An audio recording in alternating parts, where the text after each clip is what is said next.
Welcome to the political segment of the weekend show. I hope you've been enjoying our show so far. So on this segment right now, we're about to get into the discussion of the week, basically, because it made headlines throughout the week, which has to do with the ministerial reshuffle by President Bola Ahmed Tinubu. Joining me in this discussion, I have Comrade Igo Akeriga, who is the President Civil Liberties Organization and member Nigeria Guild of Editors. Good morning. Good morning. And welcome back to the show. It's a pleasure. We also have Chief Ahmed Peter, who is the National Security Hub, former National Chairman, IPAC. Good morning, and Thank thanks you. for Good morning. joining us again. And also we have Dr. Francis Okoye, who is a political scientist and public affairs analyst. Good morning. Thank you for having me. Thank you so much for coming. Since we're on TV, I can't tell you all my thoughts when I saw the news, but I would like to hear all your thoughts when this news broke before we get into the discussion. What were your thoughts when you saw the headline? Headlines about the ministers, huh? Yes, the Well, reshuffle. Well, basically, I think it's something that most Nigerians were looking forward to.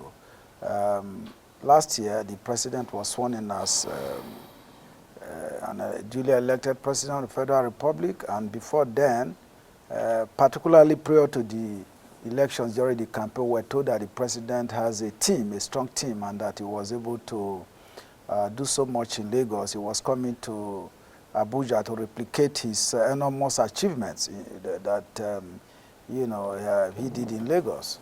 That he had a team. So, well, after the president was sworn in, most Nigerians were indeed quite surprised that he put in place one of the most incompetent teams ever in the history of political appointments in Nigeria. Maybe apart from a few of the ministers, Nigerians were just not interested. The names were not known, the people were not known, and it was not a surprise that many of them failed to deliver on key expectations, basically key performance index. It was just zero. Comrade, we'll come back to what you just said about the most incompetent cabinet, but I would like to also hear your thought, Doctor. What were your initial reactions to this?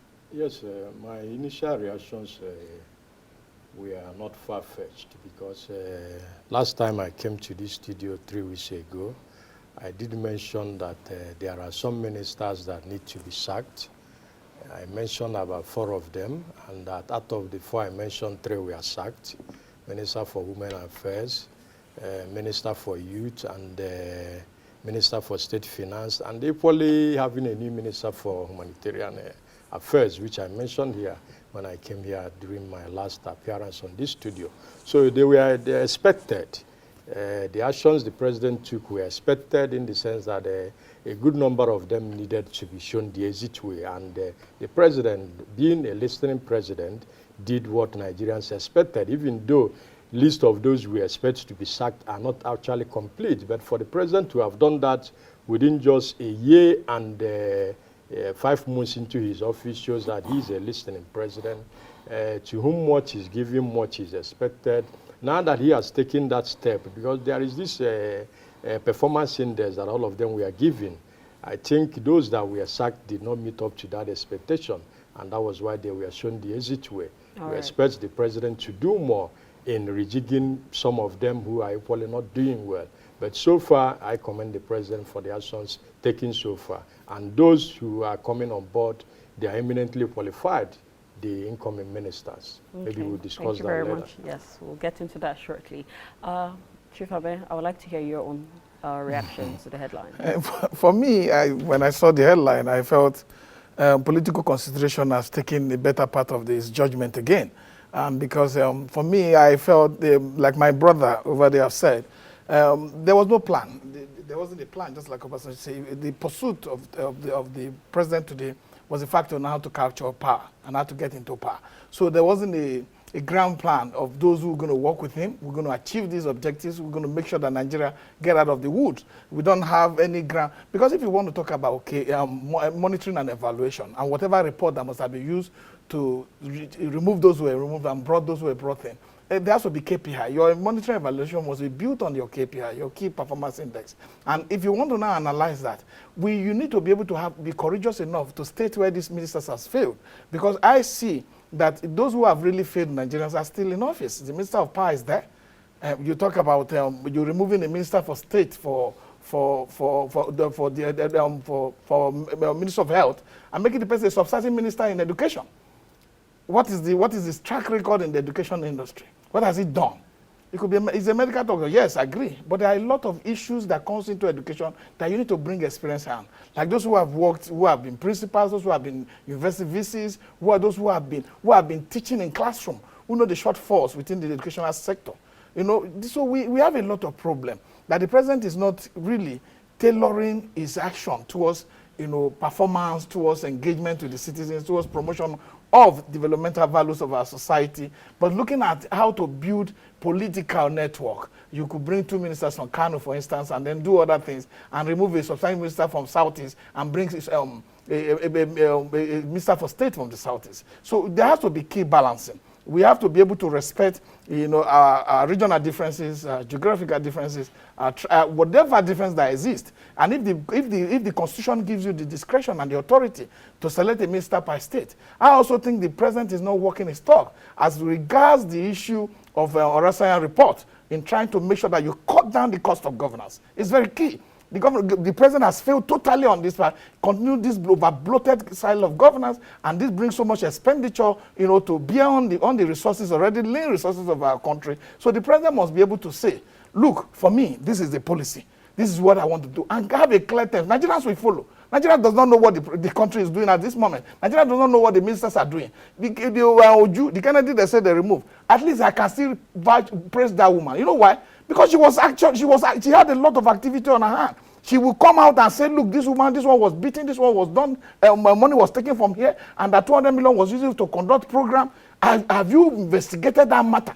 Whether she was wrong that people were using 200 million that would have been used to help women, empower women, to do seminars in Sheraton, you know, in the hotels in Abuja. So these are the things we are saying. So you don't just look at the weak point, remove them, people who will not complain, and leave those who are causing problem, ministers that are calling citizens stupid, in this federal capital 3, demolishing people and calling them stupid. So why are those ones staying behind? Because your employer is a Nigerian citizen. And anything that goes against the fundamental principle of respecting the citizens of this country has already encroached into our democratic values. Shifame, thank you very much for sharing your thoughts on that. Comrade, we'll come back to you. Earlier you said the president put an incompetent cabinet together. I would like you to expatiate on that and how it reflects to this present issue. Well, I think from what my colleague said, the performance of some of these ministers is audible to the deaf and visible to the blind. The lackluster performance. You know, you can see it reflecting on the general state of the economy, whether it's on the political landscape, whether it's security, whether it's the day-to-day living of Nigerians, the ability to feed, to eat. You know, what were the indexes in 2015 before the president took over? People are not, because the issue here is about comparison. It's also about blame game. You know, when Buhari came, he said, the PDP and Jonathan and all of that destroyed the country. You know, and then he ended up, you know, performing extremely woefully, you know, to the extent that even now Katsina State, Dara, where he himself comes from, Buhari cannot even live there peacefully. In fact, they stone him when he goes to his village community. That is how bad, you know, for 8 years that Mr. Buhari ran the country. And then, of course, we now have another candidate of the APC, you know, President Bola Ahmed Tinubu. Yes, this whole politicking about power should shift to the south, it should not be in the north, and then religious consideration. The beauty of all of this, and I commend Christians in Nigeria, people who are on this other side of the divide. Nobody created any problem. You can have your Muslim ticket. Just do it. People just want good governance. But look at where everybody are. Now, for example, look at one particular minister, Professor Maman Tahir, the Minister of Education, who was removed. Look at how this man completely messed up the country. In fact, messed up the Tinubu administration. What did he do? As Minister of Education, he promoted, you know, misinformation, disinformation, all right, created diplomatic row between Nigeria and Republic of Togo, Benin Republic, and all of the ECOWAS countries, where Nigerians, went to Nigeria is a big country, 225 million people. How many universities do we have? And then Nigerians who had the right qualifications, admitted into those universities, went through the schools, graduated properly. Then you just pick one small report by a journalist who, of course, there are bad eggs everywhere. We can't say that all our universities, that they do not sell degrees here. They do not compromise certificates and educational qualifications in all of the institutions in Nigeria. A Nigerian journalist went into, I think, Benin Republic and was able to scoop something that was not good, in terms of people buying certificates and all of that. Then the minister, Mama Tari, quickly just took advantage of that and said, oh, all of the universities in those countries, Benin Republic, Togo, their certificates, are bad. Then he misinformed the Mr. President. And as we speak, graduates who took their time to study, to do research, graduating from those universities, they were not admitted into NYC. In fact, the federal government took a position that they should not even be giving jobs, that even those who are already working, some have risen, people graduated from those countries, risen to directorate level, that they should, their employment should be reconsidered. That is how dangerous people can be. Don't forget, this same Professor Maman Tahiri, our Director General of the Nigerian Law School, go and look at the records. He messed up the law school. He messed up the entire system to the extent that he had to be removed. He came up with a policy that if you are not up to 18 years, you cannot write GC, you cannot write JAM. I mean, who does that anywhere in the world? At a time that there is global academic competition, there's excellence at the global level. Even 7-year-old, 9-year-old, all over, whether it is in Japan, it's in China, it's in the United States, they are excelling, whether in artificial intelligence, in research, in mathematics and all of that. So a child that is 10 years, that is a genius, you say because he's too small, he can't make progress academically.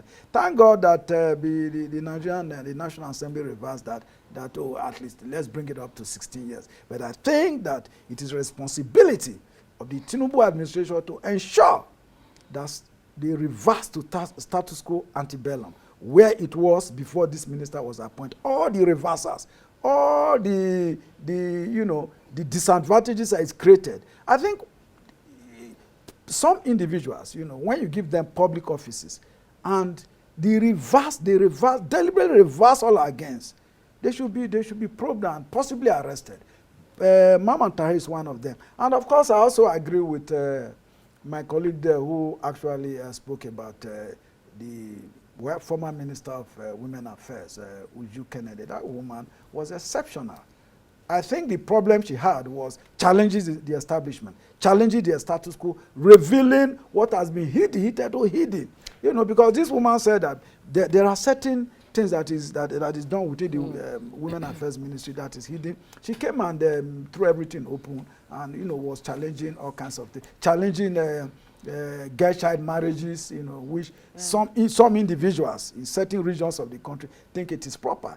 Challenging the status quo generally, trying to, upturn the apple cart, which many people, I think, were not speaking happy about. of the former Minister of Women Affairs, Doctor, you mentioned 3 weeks ago, you actually mentioned her as one of the people that should be sacked. Why was she one of them? And someone else who Chifame actually mentioned, the Minister of Power, he was the person I was expecting to be number 1 on that list, because in the past year, the grid has collapsed over 20 times. So why do you think he wasn't on that list, and why was someone like her, who they've both commended there, as you predicted? Yes, like I said earlier, that the list of those that should have been sacked were not complete. I said it here. And that Minister of Power should have been number 1 on that list. So Mr. President should equally look into that situation again and consider sacking the Minister of Power. Then on the issue of Uju Hanenye, she's from my home state. Sometimes you bring innovations, you bring disruptions in the system, but approaches with which you carry out such innovations count in the system. So I think these are part of the things that really undermine some of the positive efforts of the outgoing Minister for Women Affairs. And the President is the man who decides, and he has an SA who monitors all those ministers.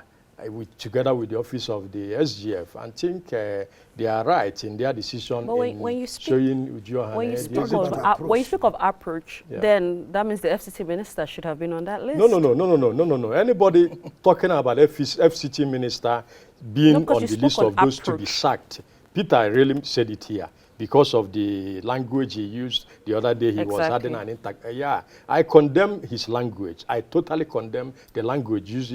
A public officer shouldn't be seen in such a gutter language. No, not at all. But that is not enough to say that Wike is not performing as a minister. We all know that this administration, Wike is among the A-list of ministers who are doing well. So nobody should go there because of the gutter language he used. Oh, so you're saying that she wasn't doing well?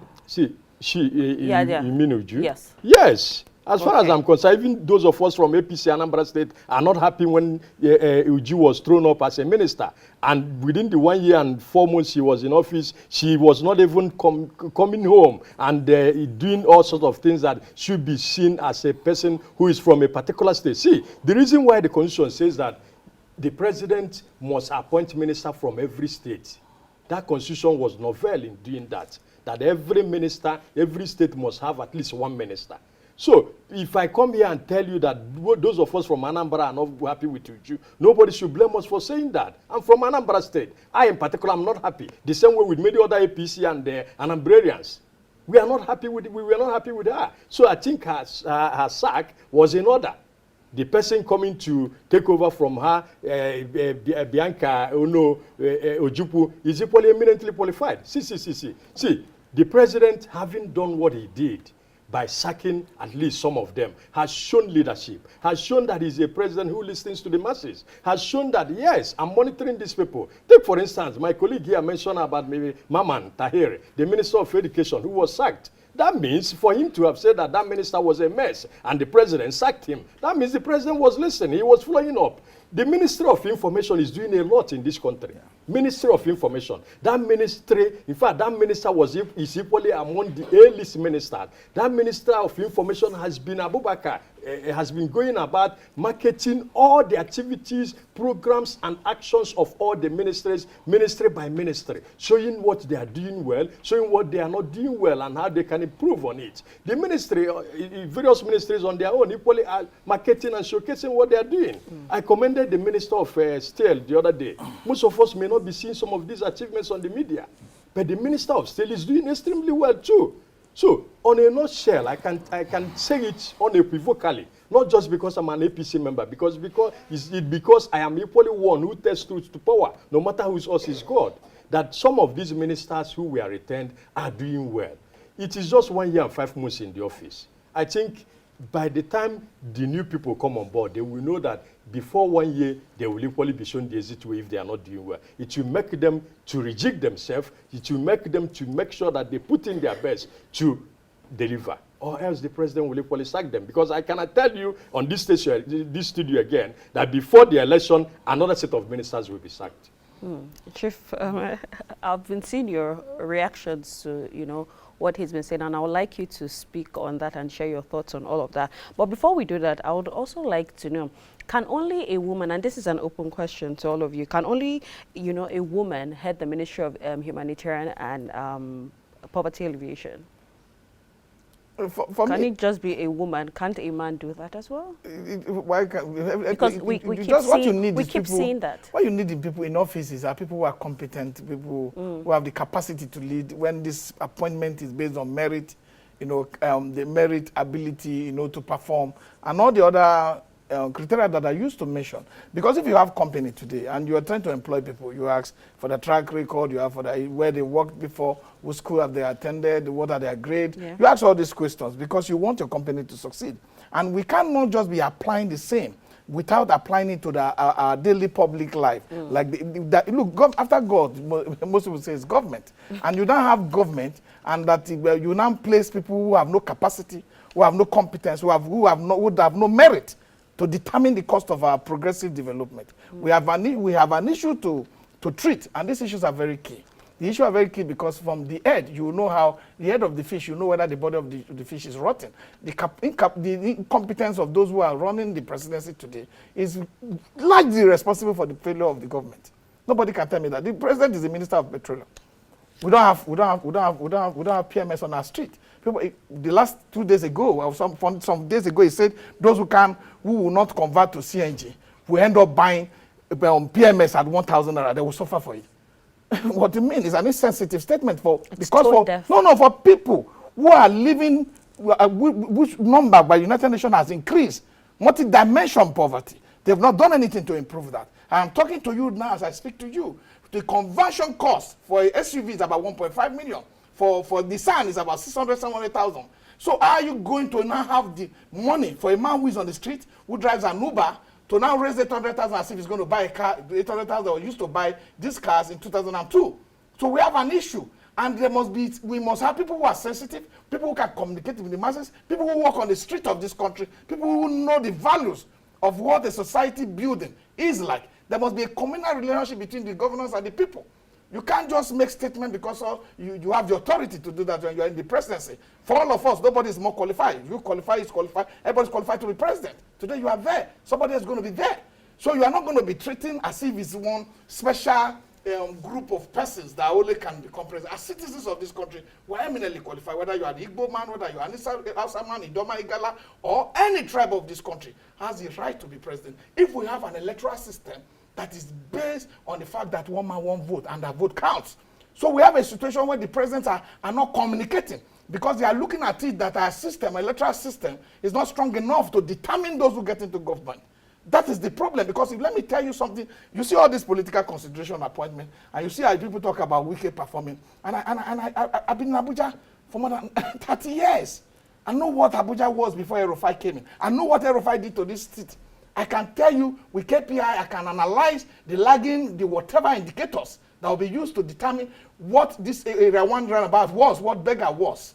So you can't come and be scraping road when I tell you that Kubwa has no network of roads, when I'm very sure that Gwagwalada has no network of roads.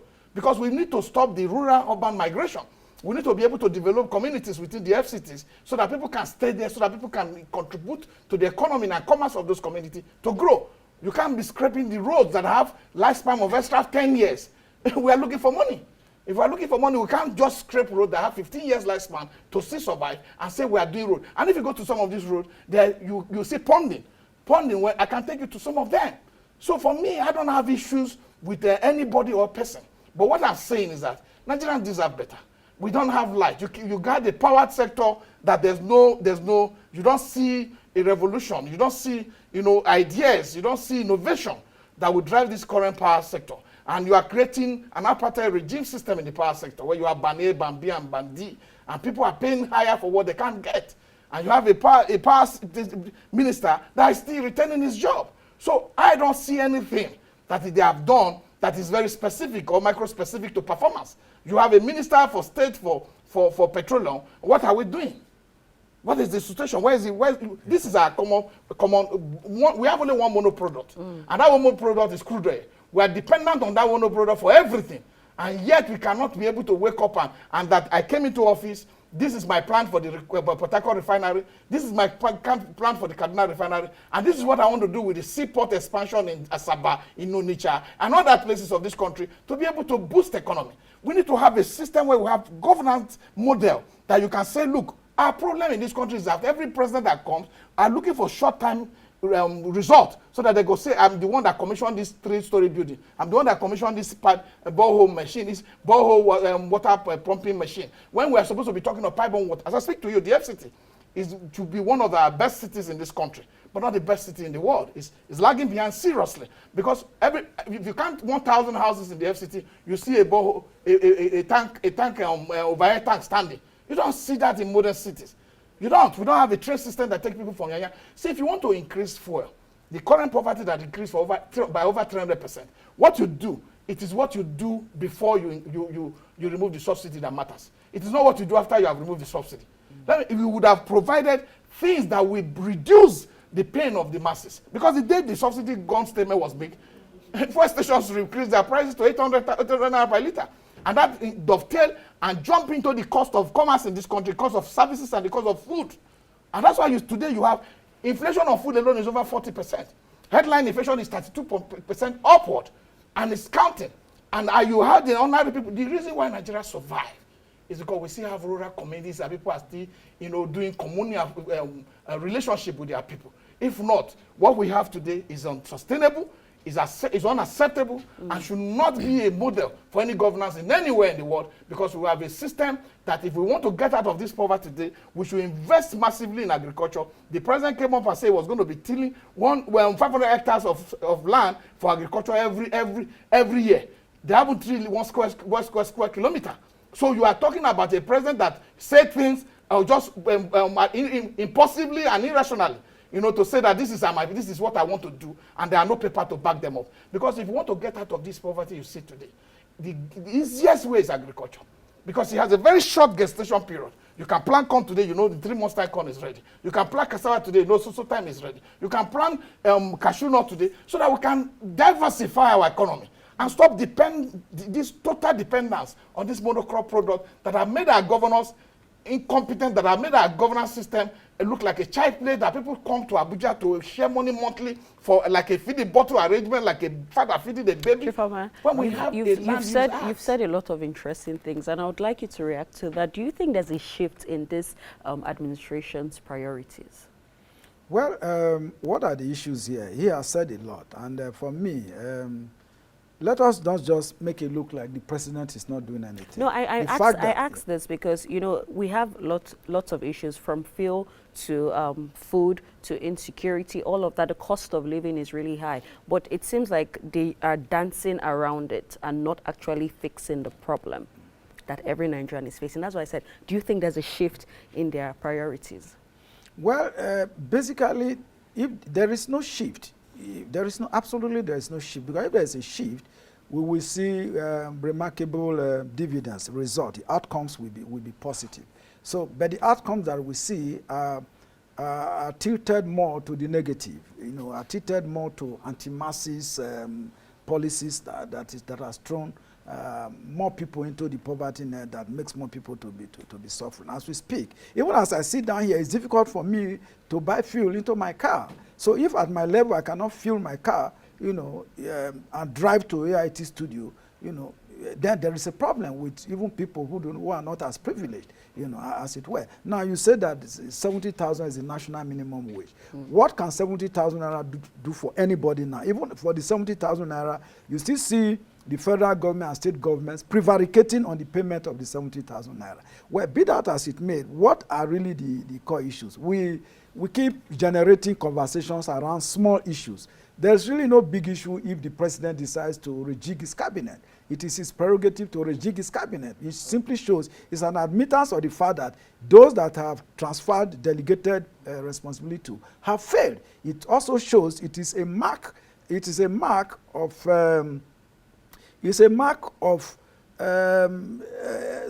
confidence that he himself has admitted that he has made a wrong choice in his appointment, because nobody put pressure on him to appoint these individuals that have not returned any positive outcome in the last 1.5 years. So, but the good thing here is that he has recognized that, look, there is a problem here, and he's fixing it. For me, it is wanting to recognize that there is a problem. Do not forget, Buhari never bothered about cabinet reshuffle. If you complain and scream to high heavens, the man is just not perturbed. He's not interested in anything. He ran his government 8 years, messed up the whole system, retained the same set of people. For me, I wasn't surprised, because after Buhari left as head of state, more than 42 years after he left, he never appeared in any public space. He never delivered lectures anywhere. He never wrote a book. He did nothing. In fact, he told Nigerians while he was campaigning that he had 150 cattle when he left as head of state, and now 42 years after, he still had about 150 cattle. For me, that was a red flag, but nobody took note of that. They gave the man responsibility to oversee this country as president, and look at the outcome that we got. We are in a total mess, and now even Tinubu himself is just micromanaging, information. He doesn't want to outrightly. You could see his ministers and people around him blaming Buhari, blaming the former government. Thank God now it is no longer Jonathan that is taking the hit. Now, but what I want to situate this conversation in such a way that, it can resonate with people that are listening to us this morning. Nigerians are very, very hungry. You can't buy bread, because these are staples. I want to reduce the conversation to how it affects the ordinary man on the street. You cannot fill your gas. because he talked about the Minister of Energy and all of that. You can't get cooking gas, yet Nigeria has gone to sign all of the protocols, global protocol on moving away from fossil fuel to clean energy. We are very quick at appending signatures, but when we come back home, nothing gets done. We just go to sleep. So people can't use gas. You can't also buy fuel into your vehicle. Then even electricity that can power production. Whether it's a barber in a barbing salon, a woman by the roadside that's grinding pepper to daily living, a carpenter who needs to use electricity to power his tools. So when these things are not affordable to the ordinary person, what that means is that we are putting more people into poverty. All right, then you talk about food, you talk about agriculture. I would have thought that should be the priority of any government. Nigerians are hungry. How do you address the hunger issue in this country? When people are hungry, they are angry. Even me sitting down here, can I say I'm happy? I'm angry too. Because you cannot have access. It's not just to make small labor, eat in your house. What is the quality of food that the average Nigerian is eating? You can't buy rice. The national minimum wage cannot even afford a bag of rice. So the president should be very concerned about that. What about beans? What about onion? What about garri? Small things that people could eat. People don't eat fish again. Egg, how much does Nigerians buy eggs? Eggs now is beyond the reach of the common man. So I said that I'm going to narrow these arguments to how it affects the household of Nigerians. As Nigerians listen to us this morning, they know that what we are saying here, that is the truth. It's not about sitting here. Nobody is happy, speaking negatively about your government. People will say you are demarketing your government. Nobody is demarketing anybody. The president himself has taken $150 million to buy a brand new jet for himself to fly around the world. When he went to the last United Nations General Assembly meeting, he is about the only president in the world that bought a new jet.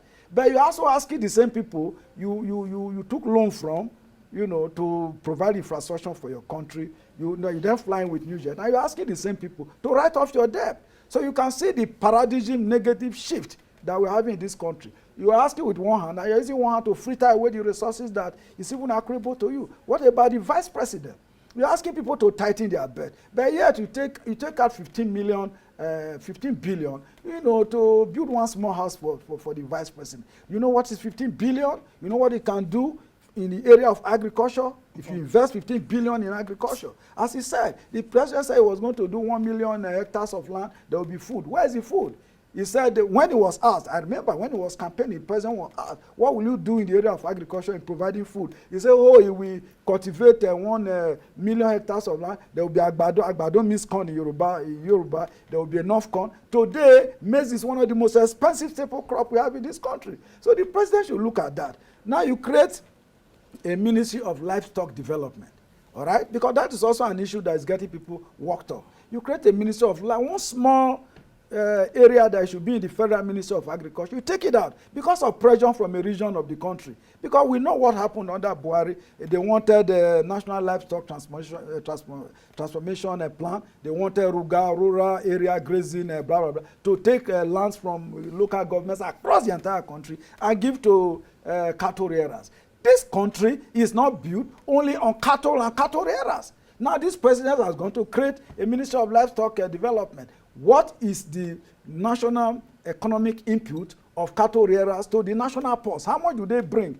I know that when you want to buy a cattle, you simply pay the man who is moving the cattle and he puts all the money in his pocket. They don't even go to the bank. So you can't even track the income coming from that industry. Now you create, and then you unbundle the Ministry of Niger Delta, the NDDC and all of that. So it is now Ministry of Regional Development that will oversee all that. I am from the Niger Delta. Niger Delta people are not happy this morning. Once that announcement came out, it simply means that this president is insensitive, all right, to the plight of the Niger Delta people. The entire aqua system, the Niger Delta, region, is destroyed as a result of criminal oil exploration by joint venture partners and all of that. People are not talking about that. And then you also then look at,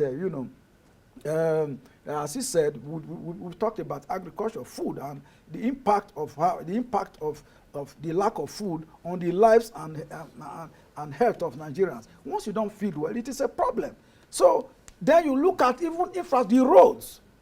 Yes, the Minister of Works, Dave Umahi, came out smoking initially, but I don't hear too much of him. And these days, maybe I think he's beginning to have, bureaucratic bottlenecks within the ministry. We saw protests. He was even locked up by workers in the Ministry of Works and all at some point. You still see the Abuja, Lokoja, Benin, road dilapidated. Nobody uses those roads anymore.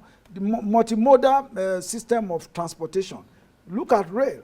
The government should look at even linking Kogi State to Abuja. You don't just do sparta this thing and you do cut and nail, and so you have achieved. For me, nothing has been achieved. They should link Kogi, that is Itakpe, to Abuja, link Kaduna to Kano, and then begin to link Warri to the southeast. Because that is how to do. You provide alternative for citizens so that not everybody should not. Now you can't even fly anymore. Aviation is completely out of the reach of even the middle class. From Abuja to Lagos, I understand it's now over 200,000 to about 250,000 for a ticket. So who can afford that? Yet you say your national minimum wage is 70,000 naira. I think this is just a direct way to mock the majority of Nigeria. When you mock people, you don't say people should not be angry. Let's bring Doctor back into the conversation now, and still going back to the core of this discussion. Now we have the president has appointed 7 new ministers. What are your expectations from them? Yeah, the expectations from them are very, very high. High in the sense that Nigerians are passing through a lot. There is an instant multifaceted economic quagmire ravaging Nigerians. The poverty rate is very, very high. Unemployment very, very high. Hunger is everywhere. So those ministers who are coming on board together with the old ministers should make sure that they do or bring out policies, programs that are geared towards 2 things. I think there are 2 major things we need to solve in this country, and it will really reverberate across every other sectors in this country. The issue of power and the issue of fuel pump price. I think if all the ministers, whatever they are doing, all of them are geared towards addressing these 2 critical issues. Like I said earlier, I don't see a reason why the Minister of Power should remain in office up to this moment. The Minister of Power should be sacked and the new minister put in place to ensure that this issue of a national embarrassment of national grid falling like old woman Brazil or whatever should not be seen again in this country. At this level of our national development, the national grid falling anyhow should not be discussed again. Then the issue of fuel pump price. I think whatever the president or those who are helping him to run this administration can do to reduce the fuel pump price to a barest minimum, that it can get to the affordability of the poor, the average Nigerians, that will go a long way in solving even the food crisis, in solving the urban employment crisis, in solving the issue of creating jobs from the small and middle-scale enterprises, those who are involved in welding, those who are involved in haircut, barber salon or dressing salon, many other areas. This thing will affect it and bring cost of government. Yesterday I went to buy egg. I was surprised they told me that 1 egg is just 240 naira. So a poor man cannot afford to eat egg again in this country.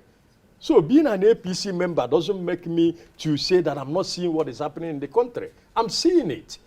Let those ministers who are manning the administration together with the president, make sure they tell the president the truth. Because most of the problems we have here is that some of them go and give the president wrong information. And the president will think he's doing well. It is very, very wrong. Even the subnationals, they should equally do more to help the government at the center. Most of our state governors are not doing what they are supposed to be doing. They collect huge sums of money from federal allocation. Today, some of them have taken the EFCC to court, challenging the legality or otherwise of EFCC. Some of them are equally doing all sorts of things to court corners in order to downgrade the Supreme Court judgment of July regarding the local government autonomy. My state governor is spearheading it. So these are things we should equally look at, because all these things contributes towards what Nigerians are facing. We can't keep blaming only the government at the center when government and other subnationals are not doing anything. With all the billions and billions. See, that local government autonomy is one of the greatest achievements of this very administration. And some governors are trying to undermine it. Go to my state today, Anambra. there is a great risk of you plying this road of Anambra because of high level of insecurity. And the governor collects billions of naira as chief security officer of Anambra State, and he's not doing anything with all those billions of naira. Soludo is the first governor in the history of Anambra State that has not donated even a rifle to the security agencies, DSS, police, army, navy in Anambra State. And every day people are killed in my home state. I go to Anambra State on a monthly basis, but for the past 4 months, I've not visited my home state. And what is the governor doing about it? Go to some other states, the same thing, the same complaint. We come here every day, we discuss, like my friend said, we discuss about, we know all these issues, we know all that we are suffering, and we know how to solve it. Let our leaders rise up to the challenge, rise up to the occasions before Nigerians die of hunger and poverty. Thank you very much. Before we go, your final words, please, Chief. For me, I think that there's what they call, you need to prioritize the welfare of your people above your own personal welfare. And when you get into government, you roll up your sleeve and say, this is time for work. It's not time for enjoyment.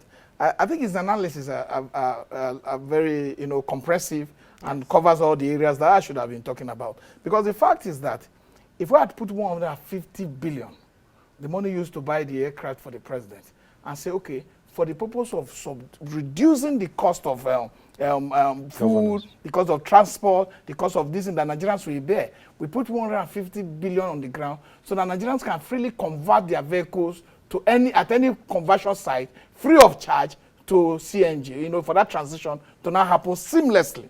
But rather, the president prefer to use that to buy a private jet. So the president must learn that the best KPI, the best monitoring and evaluation you get is the feedback from the street. How the pulse of the people, to the pain they are feeling, the cost of transportation to come. Even private sector are no longer allowing their staff to come to work 5 times a week because it is going to tell on the salary and it's going to tell on the income of the organization. So the president must look at all this and then see that they need to do and run away from political consideration and also run away from concentrating efforts to think that he is working towards 2027 election already, while those who he thinks that we should vote for him are dying of hunger. So these are things I think the president should take as very important issue and then start to work towards that. And if he can't do that, then he has to look for people who has higher capacity than what he has to be able to help him achieve that result. Because we have a problem in this country and nobody should pretend about it. People can't go to their farm up till now. In my community, the roads, as he said, why do you expand the country? If you have a train station from Lokoja to here, a lot of people will live in Lokoja and work in Abuja. If you have the same from Kaduna to Kano, it will happen.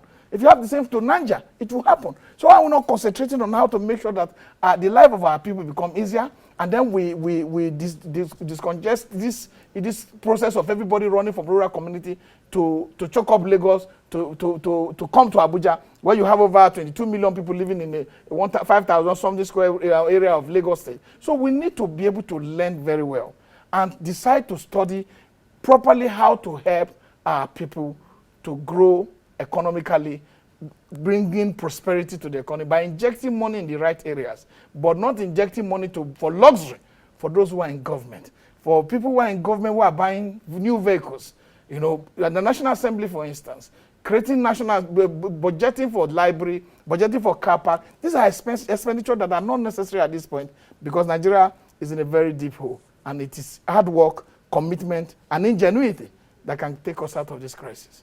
That's a beautiful place to end this segment. Thank you so much, gentlemen, for coming on and sharing your insights on this particular topic. We hope to have you back, and we hope the government is listening and these improvements will be made in order to, make the way of life in Nigeria and for every Nigerian better. Remember, we'll continue to have conversations like this and continue to hold our government accountable until the right thing is done.